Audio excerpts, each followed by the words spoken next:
टप्प्याटप्प्याने मुंबई महानगरपालिकेचा क्लिअर होऊ शकेल। दादरच्या डी सिल्वा स्कूलमध्ये आता आपण आहोत आणि एकूण 182 प्रभागापासून 192 प्रभागापर्यंतचा निकाल इथे स्पष्ट केला जाणार आणि अशा पद्धतीने ही सगळी तयारी जी आहे ती निवडणूक आयोगाच्या अधिकाऱ्यांकडून करण्यात आलेली आहे। सध्या तयारी पूर्ण झालेली आहे। थोड्याच वेळामध्ये या टेबलवरती 10 वाजता ईव्हीएम मशीन त्याचबरोबर पोस्टल मतमोजणीची सगळी जी आकडेवारी आहे ती सुद्धा मांडण्यात येईल। आणि आता आपण पाहतोय 182 चा जो काही प्रभाग आहे त्या प्रभागाच्या मतमोजणीसाठी ही तयारी जी आहे ते करण्यात आलेली आहे।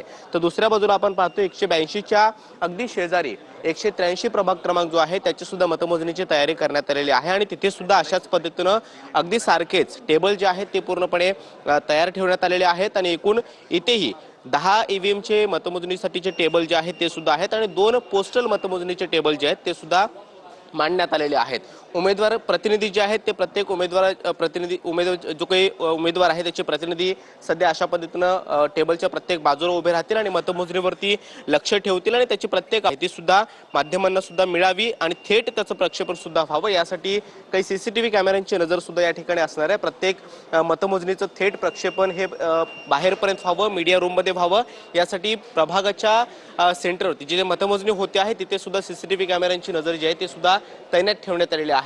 मतमोजणी पारदर्शक व्हावी किंवा कुठल्याही पद्धतीचा गोंधळ होऊ नये यासाठी सुद्धा निवडणूक आयोगाचं प्रशासन काम करत आहे आणि दादरच्या डी सिल्वा स्कूलमध्ये सध्या आपण पाहतो की मतमोजणीसाठी पूर्ण तयारी जी आहे ती झालेली आहे आणि थोड्याच वेळामध्ये आपण पाहतो की 10 वाजल्यापासून पहिल्यांदा पोस्टल मतमोजणी जी आहे ती आपल्याला पाहायला मिळणार आणि त्यानंतर ईव्हीएम पेट्या ज्या आहेत त्यांची सुद्धा मतमोजणीची आकडेवारी हळूहळू समोर येऊ शकते। मात्र 23 मतमोजणी केंद्रांवरती 227 जागांचा जे काही प्रभागांचा निकाल आहे तो आज संध्याकाळपर्यंत स्पष्ट होईल आणि मुंबई महानगरपालिकेचा गड कोण राखणार ही जी की चुरशीची लढत आहे ती कधीपर्यंत स्पष्ट होणार हे देखील पाहणं महत्त्वाचं असणार आहे। एक्झिट पोलचे आकडे आलेले आहेत आणि एक्झिट पोलच्या आकड्यानुसार मुंबई महानगरपालिकेवरती महायुती पुन्हा एकदा महायुती सत्ता स्थापन करते अशा पद्धतीचं काहीसं चित्र एक्झिट पोलच्या आकड्यामधून स्पष्ट होतंय। मात्र तरी सुद्धा ठाकरे महानगरपालिकेचा गड राखणार का याची उत्सुकता शिगेला पोहोचलेली आहे।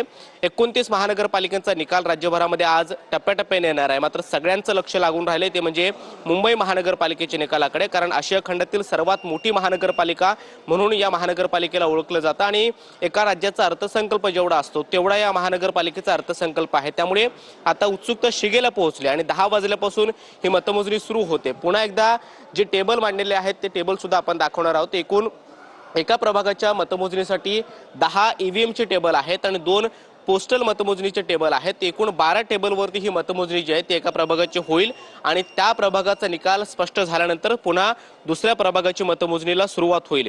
सुरुवातीला 2 प्रभागाची मतमोजणी केली जाईल आणि त्यानंतर त्या 2 प्रभागांची मतमोजणी स्पष्ट झाल्यानंतर त्याचा निकाल स्पष्ट झाल्यानंतर त्यानंतरचे 2 प्रभाग अशा पद्धतीने टप्प्याटप्प्याने हा सगळा निकाल जो आहे तो स्पष्ट होणार आहे आणि त्यामुळे हा निकाल स्पष्ट होण्यासाठी संध्याकाळपर्यंत जो काही अवधी आहे तो लागू शकतो असं देखील निवडणूक आयोगाच्या अधिकाऱ्यांनी स्पष्ट केलंय। त्यामुळे 29 महानगरपालिकांबरोबरच मुंबई महानगरपालिकेचा गड ठाकरे राखणार की महायुती सत्ता बनवणार हे संध्याकाळपर्यंत स्पष्ट होऊ शकतं। कॅमेरामन प्रेम सोबत मी कृष्णा सोनारवाडकर, TV9 मराठी, मुंबई।